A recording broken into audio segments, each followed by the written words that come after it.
अवधूत चिंतन श्री गुरुदेव दत्त श्री स्वामी समर्थ. तुम्हा सर्वांचं आपल्या चॅनलमध्ये खूप खूप मनापासून स्वागत. माझ्या सर्व स्वामी भक्तांना अक्षय तृतीयाच्या खूप साऱ्या शुभेच्छा.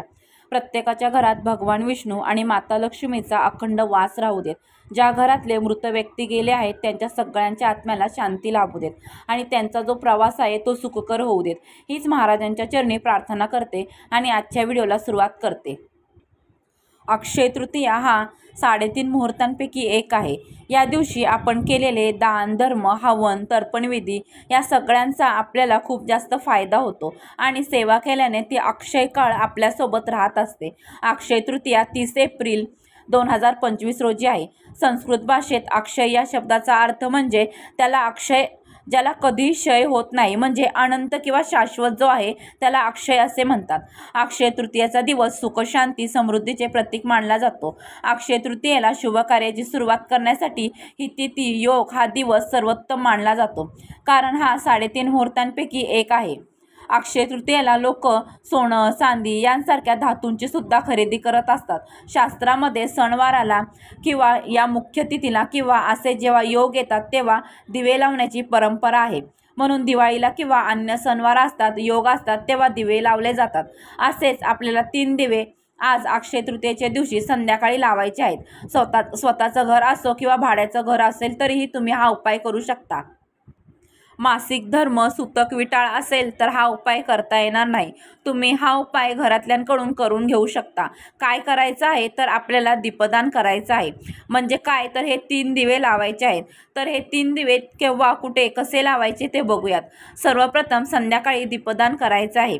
आपल्याला संध्याकाळी पूजा झाल्यानंतर आपल्याला 6-7 वाजता हा उपाय, ही सेवा करायची आहे.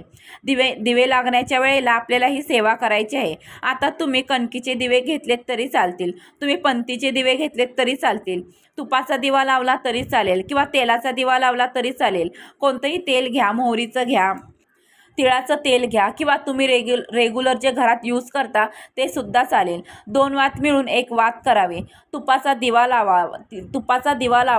तुपाचा दिवा लावला तर अतिशय उत्तम, किंवा तिळाच्या तेलाचा लावला तरी हरकत नाही. हे 3 दिवे तुम्हाला लावायचे आहेत. यासाठी तुम्हाला पंती घ्यायची आहेत. पहिला दिवा जिथे तुम्हाला माठ भरलेला असतो, आपण जे पाणी भरून ठेवतो, जिथे प्रत्येकाच्या घरात हांडा, कळशी, तांब्या भरलेलाच असतो, जिथे तुम्हाला एक दिवा लावायचा आहे. संध्याकाळी दिवाबत्ती लावून झाल्यावर तिथे एक दिवा लावायचा आहे. कामावर जाणाऱ्या महिलांनी 7, 7:30, 8 वाजता दिवा लावला तरी चालतो. पहिला दिवा तुम्हाला तुमच्या स्वयंपाकघरात कोणत्याही दिशेला लावा, पण जो तुमचा गॅस असेल त्याच्या जवळ थोडाफार लांब असावा, पण गॅसच्या जवळच तुम्हाला तो दिवा लावायचा आहे. किंवा माठ असेल तर माठाजवळ, म्हणजे भरलेला जो हंडा, कळशी, तांब्या वगैरे आहे त्याच्याजवळ तुम्हाला दिवा लावायचा आहे. त्या दिव्याची वात तुम्हाला दक्षिण दिशेला करायची आहे. दिवा लावताना डायरेक्ट तो जमिनीवर ठेवू नका. भले तुमचा किचन ओटा स्वच्छ असला तरी एखादी प्लेट घ्या, डिश घ्या, त्याच्यावरती दिवा लावा. तो दिवा लावल्यानंतर आपल्या पितृदेवतांना प्रार्थना करायची असते, कारण तो दिवा आपल्या पितरांसाठी असतो. हा जर उपाय तुम्ही दर अमावस्येला केला तर अतिशय उत्तम, पण अक्षय तृतीयेला मात्र नक्की करा. तर हा झाला पहिला दिवा. दुसरा दिवा, तुमच्या घरातील उत्तर दिशेला तुम्हाला हा दुसरा दिवा लावायचा आहे. आता उत्तर दिशेला जेव्हा तुम्ही दिवा लावत असता त्याची वात तुम्हाला उत्तरेकडे करायची आहे. उत्तर दिशेला दिवा लावत असताना त्या दिव्याची वात तुम्हाला उत्तरेकडे करायची आहे. याचं कारण असं आहे की उत्तरेकडे उत्तरोत्तर प्रगती होत असते किंवा चांगलं असतं. उत्तरेला दिवा लावणं खूप चांगलं असतं. दिवे तुम्हाला 3 प्रकारचे लावायचे आहेत. तुपाचे दिवे लावणार असाल तर 3 दिवे तुम्हाला तुपाचे करायचे आहेत. तेलाचे लावणार असाल तर 3 दिवे तुम्हाला तेलाचे करायचे आहेत. किंवा दिवा जमिनीला स्पर्श होणार नाही याची तुम्हाला काळजी घ्यायची आहे. एखादा चौरंग घ्या, पाट घ्या, प्लेट घ्या, डिश घ्या, वाटी घ्या, त्याच्यावरती तुम्हाला दिवा ठेवायचा आहे आणि दिव्याला हळद, कुंकू, अक्षता वाहून तुम्हाला पूजा करायची असते. पहिला दिवा जिथे लावला आहे तिथे पण तुम्हाला हळद, कुंकू, अक्षता वाहून पूजा करायची आहे. आता आहे तिसरा दिवा. तिसरा दिवा हा आपल्याला मुख्य दरवाजाकडे जेव्हा आपण दिवा घेऊन घरातून बाहेर निघू तेव्हा आपल्याला उजव्या हाताकडे तो दिवा लावायचा आहे. उंबरठ्याच्या बाहेर उजव्या साईडला लावायचा आहे. तुम्हाला शक्य नसेल, काही अडचणी असतील तर उजव्या बाजूला, डाव्या बाजूला किंवा तुम्ही मध्यभागी सुद्धा उंबऱ्याचा दिवा लावू शकता, पण शक्यतो उजव्या बाजूलाच दिवा लावावा. जितका वेळ दिवा चालेल तितका वेळ ठेवा. हवा वगैरे आली असेल आणि दिवा शांत झाला तरी हरकत नाही, पण जास्तीत जास्त वेळ दिवा तेवत राहील याची तुम्ही काळजी घ्या.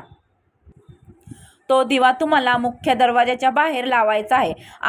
घराच्या आतमध्ये दिवा लावायचा नाही आहे. दिवा प्लेट वाटीवरती ठेवा. हळदी कुंकू अक्षता वाहून त्या दिव्याला धूप दीप ओवाळायचा आहे. त्या दिव्याची पण वात तुम्हाला दक्षिण दिशेलाच करायची आहे. फक्त जो 2 नंबरचा जो दिवा आहे फक्त त्याचीच वात तुम्हाला उत्तरेकडे तोंड करून ठेवायची आहे. बाकीचे 2 दिवे आहेत तुम्हाला दक्षिण दिशेकडे वात करून ठेवायचे आहेत. या पद्धतीने तुम्हाला दीपदान करायचे असते. यालाच दीपदान म्हणतात. हे तुम्हाला करायचे आहे. दुसऱ्या दिवशी ती पंती स्वच्छ करून ठेवावे, परत तुम्ही वापरू शकता. जर कणकीचे दिवे असतील तर ते तुम्हाला निर्माल्यात टाकून द्यायचे आहेत. ज्या वाती आहेत त्या पण तुम्हाला निर्माल्यात टाकून द्यायच्या आहेत. हे 3 दिवे तुम्ही तुमच्या घरात नक्की लावा. पहिला जो दिवा आहे तो स्वयंपाकघरात, दुसरा दिवा मुख्य दरवाजाकडे म्हणजे मुख्य दरवाजाच्या बाहेर, तिसरा दिवा तो उत्तरेकडे म्हणजे उत्तर दिशेला तोंड करून उत्तर दिशेला तिची वात असावी. अशा पद्धतीने संध्याकाळी अक्षय तृतीयेच्या दिवशी हे दिवे तुम्ही नक्की लावा. याने लक्ष्मीचे आगमन तुमच्या घरात होईल. दिवा जास्तीत जास्त वेळ तेवत राहील याची तुम्ही काळजी घ्या. हे दीपदान जे आहे ते पितरांसाठी असते. हे दिवे पितरांच्या स्मरणार्थ आपल्याला लावायचे आहे. आज पितरांची सेवा करण्याचा अतिशय महत्त्वाचा दिवस आहे. त्यामुळे जे तुम्हाला शक्य असेल यथाशक्ती आज तुम्ही दान करा. मग ते अन्न असो किंवा वस्त्र असो, गोरगरिबांना दान करा किंवा ह्याच दिवशी अनाथ आश्रमात काही वस्तू काही अन्न दान करू शकता.